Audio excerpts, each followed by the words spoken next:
To quit or to stay? That is the question. Should you quit your job after you reach a certain level of success on YouTube, or should you just get out of there? Stay tuned, I'll let you know.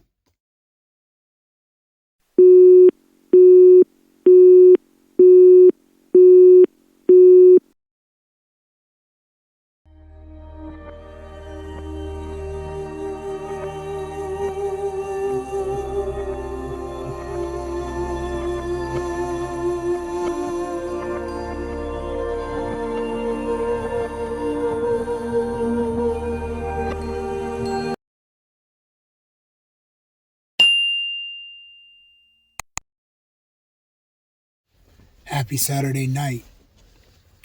Hope this video finds you guys in good health. Still dealing with the voice thing again, but we're gonna keep it pressing. Journey to 500 subs is the movement. Let's get right to it. So tonight's video is gonna be, should we completely quit our jobs once we hit a certain level on YouTube, or if we should keep our jobs? I tell you right now, I don't plan on quitting my job, even if I do reach some level of success on YouTube. And the reason being, and I'm going to tell you, I've been watching a lot of videos. Hold on a second.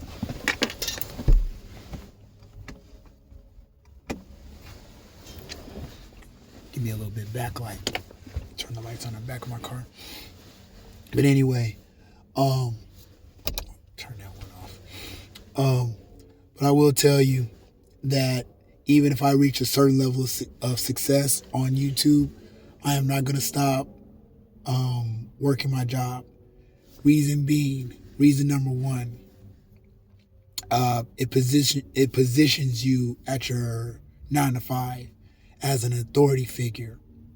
So as an authority figure, like the kind of job that I have, I've been trying to get into management for a while, and they've been kind of like bypassing me, giving, this position to other people because they feel like other people are the authority figures, whether they speak, on a level of authority or whatever. And then they look at me like, oh, Terrell, he's quiet. He doesn't really do. I just can't be very talkative at work. The conversations that I have at work don't really fit to my level of talk. So I'm not going to just have small talk with a lot of people, especially if it's people that I'm not too fond of, just to make the algorithm at work. So I would much rather be quiet and just be myself at work, but do this and talk about the things that I like to talk about and hit some level of success on here. And then people look at me that way, like that's my resume. Like this is my resume. So people will be like, oh, wow, Terrell, and, he seems like he knows what he's talking about. Maybe we can like position him as a floor leader or team leader or whatnot, or even a supervisor. So that's one. Two, your biggest audience is probably going to come from work, especially once they find out. Like, again, this goes back to my video that I did a few weeks back. I don't want to tell people at work what I do on YouTube, and you shouldn't tell people what you do on YouTube, because all they're going to do is look at it for the wrong reasons, and then of course they're going to, well, you want me to watch it, and then they watch it and it's not for them, and blah, blah, blah. But what happens is, if they find you organically and you didn't tell them, and they start spreading the word to their peers, your coworkers, and they're like, hey, Terrell's on YouTube. And it's like, he's not saying nothing. And the word gets around, and especially if you're doing good and you got the subscribers up, the views up, or whatever, or even if not, they're going to help you get your subscribers up and your views up. That's your biggest audience. And they can watch you grow organically at work. I apologize, my voice is just gone, but like I said, I'm gonna keep it moving.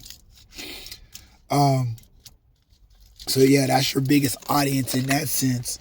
And then the other thing is you gotta remember you're not gonna always be celebrated through working at your regular job and doing this and vice versa.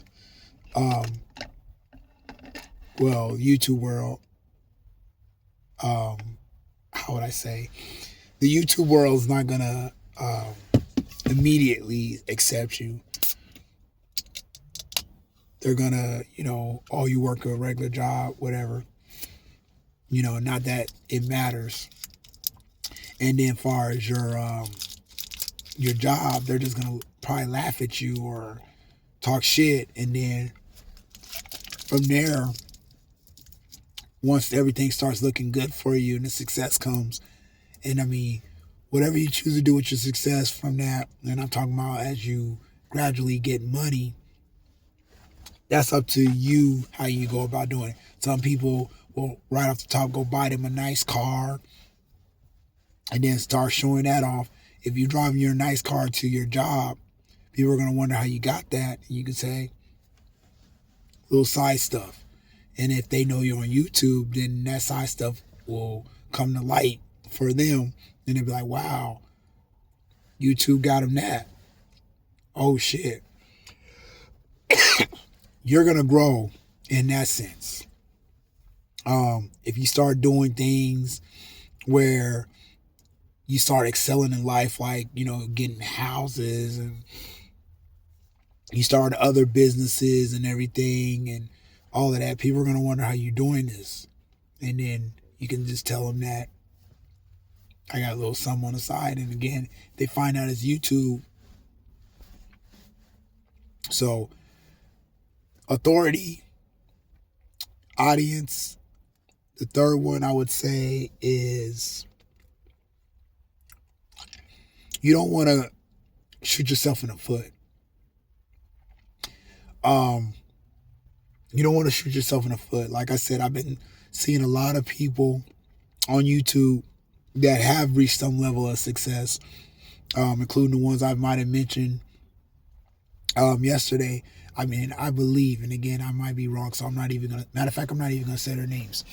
I'll just say they'll quit their jobs because of their level of success on YouTube. And then they hit those brick walls on YouTube, and then it's like, I'm not getting, the money's not, the checks are not coming in like they were. What do I do? What do I do? And then they have to force themselves to go back to either that side hustle or to the job. And I would just say you look silly that way. So don't shoot yourself in the foot. Don't start counting your eggs before they hatch.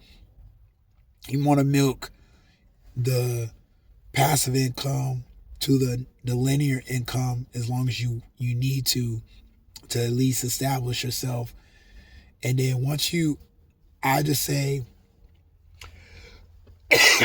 once, this is probably when you should want to quit your regular job.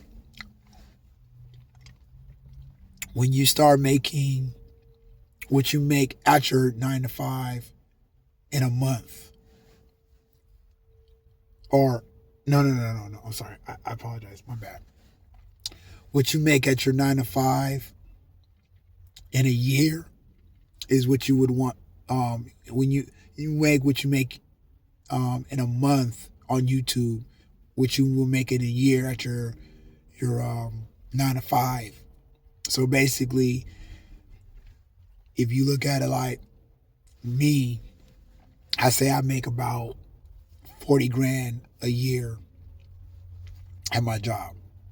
It's not bad, but it's not great either. If and when I start making 40 grand every month consistently, and I would just say for the next 6 months, I would absolutely quit my job. Absolutely.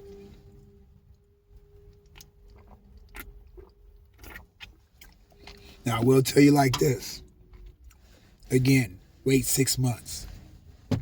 Don't, and it has to be consistent. Because if it's not consistent, I wouldn't do it.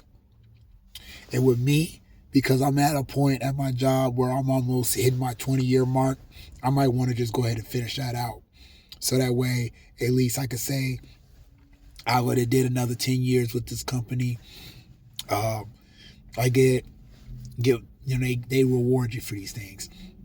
And I would get my little plaque and everything.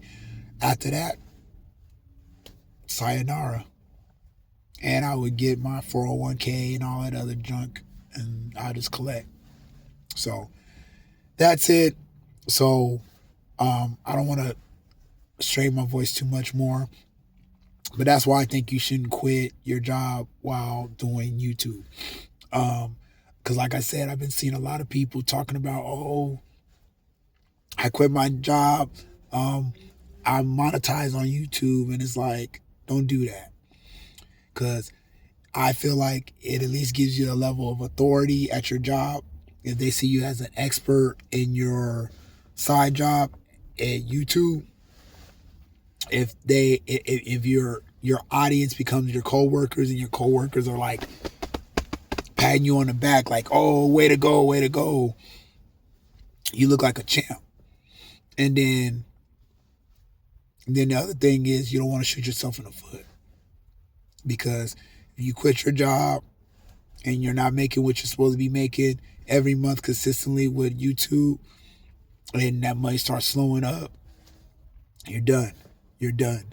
You're going to have to go back to that job. You're going to have to basically bite your tongue like, I need my job back. Or you have to go work somewhere else. And then people will catch you at that other job and they're going to laugh at you. Like, oh, I guess they didn't work out for you. So that's why I would say don't jump the gun just because you start getting monetized on YouTube. That's my time. Again, journey to 500 subs is the movement. I'll catch you guys on the next one. Stay to the end of the video because we're still trying to find Haley Busby. Still missing. So please help us find this little girl. Or young lady. I'm sorry, she's not a little girl. But that's it. Catch you on the next one. Peace.